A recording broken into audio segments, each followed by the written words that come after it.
5 of the 6 battleships waiting in the darkness at Surigao had already faced Japan once before at Pearl Harbor. 2 of them, West Virginia and California, had done more than face it. They had gone all the way to the bottom of that harbor, settled into the mud under the oil and the fire, and by every reasonable expectation should have been finished. But steel that sinks in shallow water can be raised again. Both were lifted from the harbor floor, rebuilt, fitted with everything the war had taught the Navy in the years since, and sent back out to fight. Nearly 3 years later, on a black night in a narrow strait in the Philippines, they would find themselves lined up against the very Navy that had put them under. This is the story of the night the ghosts of Pearl Harbor got their answer. And it is the story of the last time in the history of the world that battleships would ever fight each other at sea. The night sea off the southern Philippines is a black mirror, and a Japanese admiral named Shoji Nishimura is steering 2 old battleships across it toward a place from which almost none of his men will return. It is the 24th of October, 1944. Nishimura is 54 years old, a career naval officer with a reputation his own subordinates had learned the hard way. A driving, aggressive fighter who had built his name in the close, brutal night actions of the early Pacific War. Tonight he leads the battleships Fuso and Yamashiro into a narrow throat of water called Surigao Strait. Both ships were laid down before the First World War. Both had been rebuilt more than once. And both, by the standards of 1944, were relics old iron, old guns, steaming north into a darkness that had been arranged against them. Ahead of him, in the black he cannot see into, the enemy is already waiting. Not a scattering of patrol craft. Not a handful of coastal guns. 6 battleships, 8 cruisers, 28 destroyers, 39 motor torpedo boats, all of it arranged across the water in a formation that naval officers train their entire careers to use, and almost never get the chance to. Nishimura does not know the full shape of what is in front of him. He knows only that he has been ordered forward, and he is not slowing down. So the question that hangs over this entire night is a simple one. How does an entire battle fleet sail straight into a strait where the enemy is already positioned on 3 sides, guns loaded? Range is found, the outcome very nearly decided before the first shell is fired. The answer begins hundreds of miles away, in the wreckage of an empire's plans. By the autumn of 1944, the war in the Pacific had turned hard against Japan. The great carrier battles at Midway and the Philippine Sea had gutted the heart of its naval air power. The trained carrier air groups shattered, the surviving carriers stripped of much of their striking power, the initiative gone. And on the 20th of October, an American general waded ashore on the island of Leyte and made good on a promise he had made 2 years before when he was driven out of these same islands in defeat. "I have returned," Douglas MacArthur told the crowds on the beach. 4 words, and Japan's high command understood exactly what they meant. If the American beachhead on Leyte held, the Philippines would fall. And if the Philippines fell, Japan would be cut off from the oil fields to the south, the oil it needed to keep its ships moving, its aircraft flying, its war alive at all. To lose the Philippines was to lose the ability to fight. So the Imperial Navy staked almost everything it had left on a single desperate gamble. Its code name was Shogo, Operation Victory. A coordinated pincer attack meant to smash the invasion fleet crowding Leyte Gulf before it could put another soldier on that beach. Plan was intricate, and it was fragile. A decoy force of aircraft carriers under Admiral Ozawa would sail down from the north and dangle itself in front of the powerful American Third Fleet, hoping to lure that fleet away on a chase after ghosts. While the Americans chased those ghosts, 2 more Japanese forces would close on Leyte Gulf from opposite directions, like the 2 arms of a vice. Powerful center force under Vice Admiral Takeo Kurita built around Yamato. The largest battleship ever put to sea would come down through San Bernardino Strait from the north. And a smaller southern force would push up through Surigao Strait to strike the landings from below. If both arms of the vice closed at the same moment, the transports and the fleet supporting them would be caught in the open, with nowhere to run. By almost every measure, it was about to become one of the largest naval battles ever fought. And here is the first cruel truth of this night. Shogo depended on widely separated forces coordinating across hundreds of miles through a fragmented command system and a restrictive radio discipline. Messages could be sent, but they could arrive late, arrive incomplete, or arrive after the events they described had already overtaken the plan. It was a machine built of many precise moving parts, strung out across an enormous stretch of ocean, and the parts could barely hear one another. When things began to go wrong, the warnings would come too slowly to matter. The southern arm of that vice was Nishimura's. He had been in hard places before. Back in 1942, in the black waters off Guadalcanal, he had commanded through some of the ugliest night actions of the entire Pacific War, close-range brawls in the dark where ships died in seconds. In September of 1944, barely 5 weeks before this night, he was handed command of Battleship Division 2 Fuso and Yamashiro, those two aging dreadnoughts along with the heavy cruiser Mogami and 4 destroyers. His orders were to take that force up Surigao Strait and strike the Leyte beachhead from the south, while Kurita's far stronger fleet came down on it from the north. Now in hindsight, Nishimura's force has often been described as sacrificial, a diversion sent in to bleed off American attention and firepower so that Kurita's battleships could break through from the other direction. The surviving Japanese record is less simple than that. His formal mission was not merely to draw fire. It was to break into Leyte Gulf and attack the invasion shipping directly. After the war, when American interrogators asked Admiral Kurita point-blank whether Nishimura had been thrown in early, deliberately, as bait to pull the American fleet south, Kurita said no. The same mission that applied to his own force, he said, applied to Nishimura, get in, and hit the landings. And the one surviving Japanese commanding officer from Nishimura's force later said that going into that night they believed they had a real chance to force the strait. So we are left with something more honest and stranger than a clean tale of a doomed sacrifice. Whether Nishimura himself believed his mission was still achievable when he sailed into that strait is something the surviving evidence simply cannot tell us. He never wrote it down. He did not live long enough for anyone to ask him. What we have is not his mind, but his actions, and his actions that night were the actions of a man who did not turn back. Trailing well behind Nishimura in the same operation was a second Japanese group, the force of Vice Admiral Kiyohide Shima. 2 heavy cruisers, a light cruiser, 4 destroyers. And here is a detail that is more troubling than any tale of 2 blind fleets. Both admirals knew the other force existed somewhere in the operation. What they did not have was any meaningful coordination, no common tactical plan, no reliable spacing between them, no unified command in the strait itself. 2 Japanese forces were about to sail into the same killing ground, one behind the other, essentially fighting 2 separate battles that neither had truly planned together. Remember Shima, back there in the dark. Because before this is over, the one decision he gets right will only be possible because of everything that goes wrong ahead of him.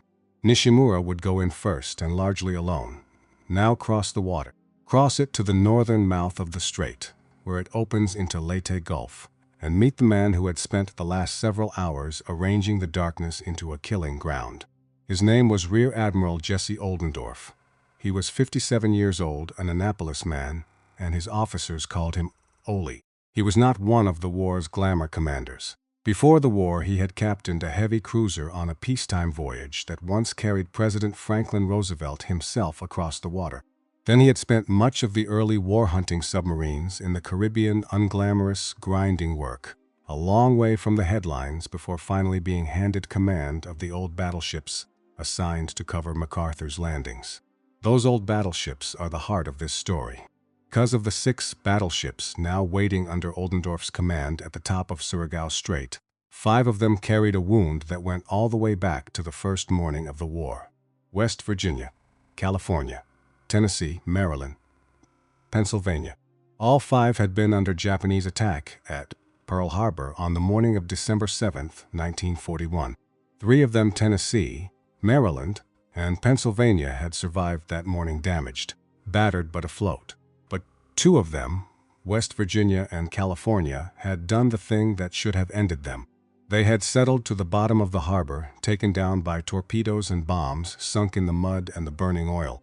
And then, over the long months that followed, they had been raised back up from the harbor floor, patched, rebuilt, fitted with new radar and new fire control systems that the ships of 1941 had never carried, sent back to the war. Only the 6th battleship in Oldendorf's line, Mississippi, had missed Pearl Harbor entirely.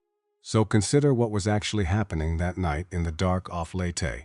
Nearly 3 years after that terrible Sunday morning, ships that Japan had struck down at the very start of the war were steaming into their battle positions in Surigao Strait, and 2 of them had literally been sunk and brought back from the dead. The ships that had survived Pearl Harbor were about to be handed the one thing that morning had denied them, a chance to fire back, and Jesse Oldendorf had built them the perfect place to do it. To understand what Oldendorf built that night, you have to understand what he was afraid of losing. Behind him, in Leyte Gulf, sat the transports packed with soldiers, supplies, the whole weight of MacArthur's return, riding at anchor in the dark. If Nishimura's battleships broke past him, they would fall on those transports like wolves into a pen. So Oldendorf did not plan a fair fight. He planned a trap, and he built it in layers, one inside the next, so that a Japanese ship entering that strait would have to survive each layer before it ever reached the last. Start at the southern mouth of the strait, the door Nishimura would come through. There Oldendorf posted his 39 motor torpedo boats. PT boats, small and fast, wooden-hulled, running in teams of 3. They were not there to win. A P boat against a battleship is a terrier against a bull. Their job was to be the eyes. The moment Nishimura's force appeared, they were to find it in the dark and radio the word north. Where is the enemy? How fast? On what heading? Behind the PT boats came the destroyers, 3 full squadrons of them, positioned to strike in successive waves from both sides of the strait. These were the knife fighters. They would wait in the black against the land, where their silhouettes vanished, and when the Japanese column came up the channel, they would dash in from the flanks, launch their torpedoes from close range, and wheel away under smoke before the enemy gun crews could ever find them. And behind all of that, stretched clear across the northern exit, where the strait opened into the Gulf, sat the wall. 6 battleships and a line of cruisers, among them the Australian heavy cruiser Shropshire, drawn up in a single unbroken line across the top of the channel. Any naval officer alive would have recognized instantly what that line meant. It has a name, and it is one of the oldest dreams in the entire profession of war at sea. It is called crossing the T. Picture it simply. 2 fleets. One is steaming in a column, ship behind ship behind ship, bow to stern, straight up a narrow channel. The other is drawn up in a line across the top of that channel, like the crossbar laid over the stem of the letter T. Now think about the guns. The ships in the advancing column can bring only a fraction of their total firepower to bear. The lead ships mask the ones behind them, and most of those big guns cannot train forward onto the enemy without firing through their own line. But the fleet stretched across the top can concentrate everything, broadside after broadside, from every ship, all of it pouring straight down onto the head of the enemy column, one ship after another after another. It is the single most lopsided advantage in all of naval gunnery, and it is almost impossible to achieve in open water, because any competent enemy admiral, given room to move, will simply turn away and refuse to sail into it. But Nishimura had no room to move. That was the trap beneath the trap. Surigao Strait is a narrow, current-choked channel squeezed between the islands of Leyte, Mindanao, and Dinagat. By the time his lookouts could actually see the American line waiting across the top, there would be no space left to turn his column and bring his own broadsides to bear. Oldendorf later explained his own thinking in words plainer than most admirals allow themselves. "Never give a sucker a chance," he said. If the enemy wanted to attack with an inferior force, he was not about to offer them an even fight. There is something cold in that line and something honest. He had watched this war take its men for 3 years. He was not interested in sportsmanship. He was interested in making sure that every man behind him in that gulf lived to see the morning. And now comes the first of the details that make historians sit up, because the standard story, the one that says Nishimura arrived exactly when he was supposed to, is wrong. And the truth is far stranger. Nishimura was not on the operation's original timetable. Plan had called for his force to reach the southern approaches around dawn. Instead, he pushed his approach forward by roughly 4 hours, turning what had been planned as a coordinated daylight attack into a lone night battle in a strait full of waiting American guns. A surviving Japanese officer later believed that Nishimura's own reputation as a night fighter may have driven that decision, that a man who had made his name in the dark chose to fight in the dark again. But even that is inference. What is certain is this: he arrived hours early, alone, ahead of any support, and sailed straight into the one place on Earth best arranged to destroy him. Just before 10 o'clock on the night of the 24th, Nishimura's force reached the southern entrance of the strait. PT boats found him first. They came surging out of the dark in their little 3-boat teams, engines howling, throwing white water, trying to slow the column and get their torpedoes into it. Did not go well for them. Nishimura's lead destroyer spotted the nearest boats and opened fire, and Japanese searchlights swept across the black water and pinned the small wooden craft in their beams, and the shellfire chased them across the strait for hours. Of the roughly 30 PT boats that made contact that night, 10 were hit. One of them, PT 493, was struck hard and went down. 3 American sailors were lost in those running fights in the dark, and 20 more were wounded before the sun came up. And here is the thing you have to understand about those boats. In terms of damage to Nishimura, they accomplished almost nothing. Not one of their torpedoes found his battleships. Not one. By the only measure a gunner would ever count, the PT boats failed. That was never really the point. Every contact those boats radioed north, every position, every course, every change of speed landed in Jesse Oldendorf's hands. The little wooden boats that couldn't sink a thing were quietly drawing Nishimura's picture for the American admiral, line by line, in the dark. And Nishimura pressed on north at speed, shrugging off the harassment behind him. He had passed through the outermost edge of the trap. There is no sign he understood it was only the edge. Just after 3 o'clock in the morning on the 25th of October, the real thing began. The destroyer squadrons came out of the night on both sides of the strait, running dark, no lights, racing in along the shorelines. They launched their torpedoes in full spreads from several miles out, dozens of them slicing invisibly through the black water. And then they turned hard and fled behind their own smoke before the Japanese gun crews could range on them. And one destroyer did something extraordinary. The USS McDermott fired a single spread of torpedoes that struck 3 separate Japanese destroyers, tearing apart the front of Nishimura's screen in a matter of minutes. It was one of the most devastating torpedo attacks any single destroyer delivered in the entire Pacific War, carried out in near total darkness against an enemy that never saw it coming. Destroyer Yamagumo took a torpedo and simply came apart a flash in the dark, and she was gone. Michishio was hit and left dead in the water, powerless, drifting. Asugumo took a torpedo to the bow and kept moving, but crippled, her shattered bow dragging, falling behind. And then torpedoes found the battleship Fuso. For decades, the histories told a dramatic story about what happened next, that the old battleship exploded and broke cleanly in two, and that both halves stayed afloat and went on burning as they drifted down the strait, like 2 great signal fires on the water.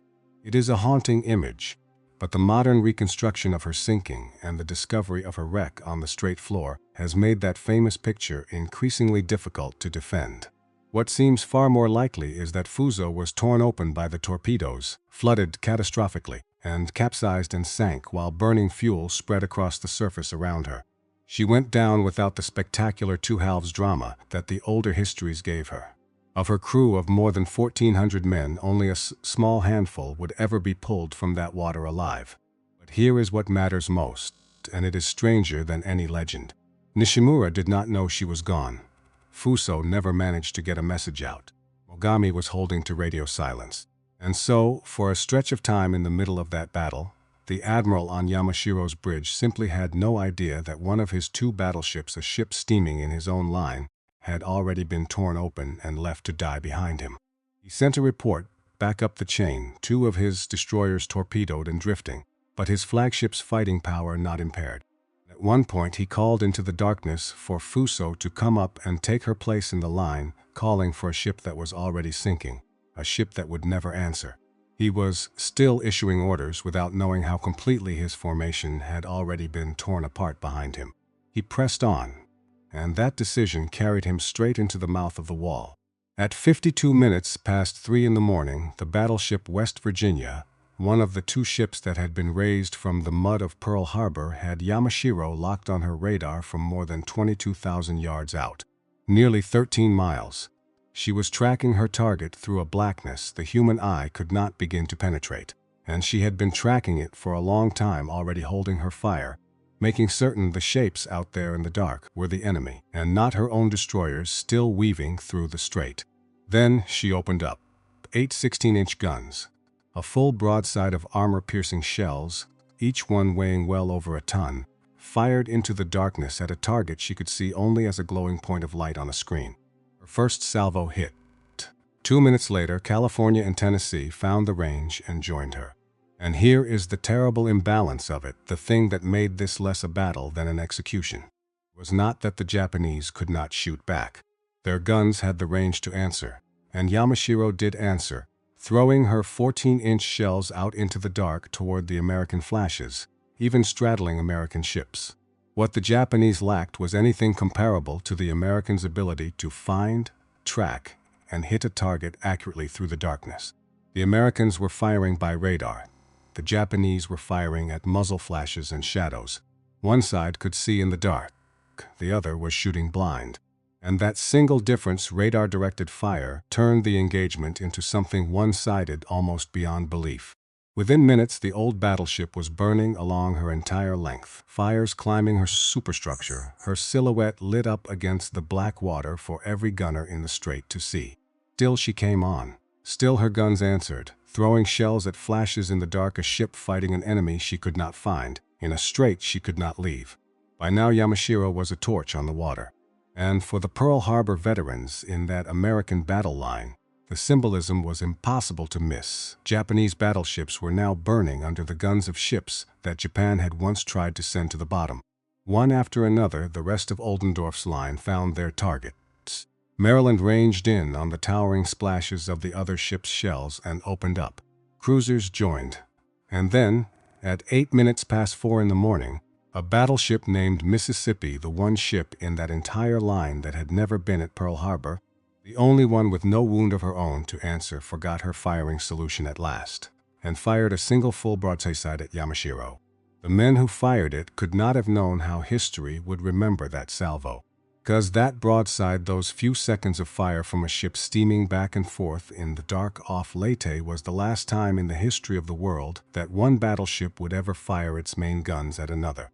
A form of warfare that stretched back through the age of steam and iron, back to the wooden ships of the line, back through centuries of navies laid broadside against broadside. All of it ended right there, in a narrow strait in the Philippines, with a single salvo from an American battleship into a burning Japanese one. Yamashiro could not take any more. She had been hammered by shell fire along her whole length, and now the torpedoes of the American destroyers, still darting through the smoke, found her again. She listed hard to port. The fires had her, and at around 4 in the morning, the old battleship rolled over onto her side and went down into the black water of the strait, and she took Shoji Nishimura with her. Took her captain, Rear Admiral Shinoda. She took Nishimura's entire staff, and she took very nearly all of her crew down into the dark with her. Of the roughly 1,600 men aboard that battleship, only about 10 would ever see Japan again. 10 out of 1,600. Whatever Nishimura had expected when he entered that strait, he never reversed course. He died aboard Yamashiro with his staff and almost every man under his command. The 7 ships Nishimura had led into Surigao Strait. Only one escaped, the destroyer Shiger, a hard-luck veteran of a dozen night battles down in the Solomons. She had taken a shell hit, and near misses had damaged her steering, her gyro compass, her wireless. And what her captain did in those minutes tells you more about the chaos of that night than any clean account could. He did not simply turn and run. He first turned back toward the wreckage, searching the darkness for the flagship. Then he pushed north again, trying to make sense of a battle that no longer made sense. And only after he had concluded that the rest of the force had been annihilated around him did he finally turn Shiger south and withdraw one ship alone, threading back down a strait full of burning wreckage and drifting oil. And now at last we come back to the man waiting far behind in the dark. Some 40 miles back, Vice Admiral Kiyohide Shima's second force was coming up the strait, 2 heavy cruisers, a light cruiser, 4 destroyers with almost no idea how completely the trap ahead of them had already closed. And here the story has to be told carefully, because it did not happen the way the neat version suggests. Shima did not take one look at the fires ahead and instantly turn away. His force continued north into the wreckage and the confusion, still trying to make sense of the battle in front of them, his ships still moving to attack. His lookouts saw fires burning on the water. They saw shattered, drifting hulks. Somewhere in that smoke, his flagship Nachi turned across the path of the crippled, burning Mogami, a survivor of Nishimura's force that had fallen back, and the two ships collided in the dark, the impact badly damaging Nachi's bow and cutting her speed. Only after all of it, the fires, the wrecks, the collision, the mounting evidence that everything ahead of him was already dead, did Shima make his decision. He weighed his own weaker force against whatever had just destroyed two battleships in the dark, and he concluded there was nothing left in that strait to be won, and everything to be lost. And he ordered the retreat. It was not glorious. It saved his ships. In a night defined by forces sailing forward into disaster, Shima was the one commander who looked at the arithmetic and turned around. And the hard truth of it is that he could only read the picture that clearly because of everything that had been destroyed ahead of him. Unlike Chishimura, Shima chose survival over pressing on into a battle that had already been lost. When the sun finally came up over Surigao Strait, the arithmetic of the night lay exposed on the water. Nishimura's southern force had, for every practical purpose, been destroyed. 2 battleships gone, 3 destroyers sunk or doomed, and the heavy cruiser Mogami battered, burning. Still moving was limping south, trying to escape the strait, not yet finished but not going to survive the day. Later that morning she would be caught again, and by the afternoon she would be gone. Death toll across Nishimura's force ran, by any reasonable estimate, into the thousands in number. The Navy's own post-war analysts admitted they never precisely counted. And against all of that, the entire cost on the American side of springing the perfect trap was this: 39 sailors killed, 114 wounded, and most of those casualties were concentrated aboard a single destroyer, the Albert W. Grant, caught in a murderous crossfire in the dark that included both Japanese shells and American-friendly fire from her own side. 1 PT boat lost. That was the entire bill. A whole fleet destroyed on one side of the ledger, a single mauled destroyer and 1 small wooden boat on the other. Stands as one of the most lopsided victories in the entire history of war at sea. But there is one more layer to this night, the deepest one. The layer that turns a one-sided battle into something that feels almost written in advance. Crossing the T is one of the oldest ambitions in all of naval warfare, and for all its power, almost no one ever managed to pull it off cleanly against a real enemy fleet until 1905, at a place called Tsushima. There, in the strait between Korea and Japan, a Japanese admiral named Togo Haihachiro crossed the T of the Russian fleet and annihilated it, sank or captured nearly the entire Russian force for the loss of almost nothing of his own. It was one of the most complete victories ever won at sea. It announced Japan to the world as a great naval power, and it made the big gun battleship, drawn up in a disciplined line, the ultimate symbol of naval strength on Earth. Togo's maneuver at Tsushima became the textbook. Every naval academy in the world studied it afterward, and Japan's own officers studied it above all others. Tsushima was the founding triumph of their navy, the victory their entire service was built upon. 39 years later, in a narrow strait in the Philippines, that exact maneuver, the same beautiful, brutal geometry that had once made the Imperial Japanese Navy the pride of Asia, was turned around and used against what was left of it. Surigao Strait stands as one of the very few times in the modern era that the T was successfully crossed against a real fleet. And it was the last time battleships would ever trade fire with battleships anywhere on Earth. The naval war that had opened at Pearl Harbor had reached a brutal moment of symmetry. The service that had perfected the cross T at Tsushima was destroyed by it at Surigao, and it was destroyed in part by a line of ships that Japan itself had already tried to sink once before, a quiet Sunday morning in December. 2 of those ships had been sunk in that attack, and now here they were, raised from the mud and rebuilt, waiting in the dark for the one chance history had owed them. Surigao Strait is quiet water today. Ferries and fishing boats cross it every day. Between Leyte and Dinagat and Mindanao, ordinary people going about ordinary lives, most of them with no idea what rests in the dark beneath their keels. But down there, on the floor of the strait, lie the wrecks of ships from Nishimura's shattered force, Fuso and Yamashiro among them. and the men who went down with them. And most of the people crossing that water have no idea that, for about 90 minutes, on one October night in 1944, this narrow and unremarkable channel was the stage for the final act of an entire age of war. 6 old battleships stood across the top of that strait that night. 5 were veterans of Pearl Harbor. 2 had literally been sunk there, settled into the mud of the harbor and then raised again, and sent halfway across the world to this one stretch of dark water. Together, they helped close the last battleship duel in the history of the world. It is a strange kind of symmetry for a naval war that had begun 3 years earlier, with a surprise attack on battleships lying peacefully at anchor.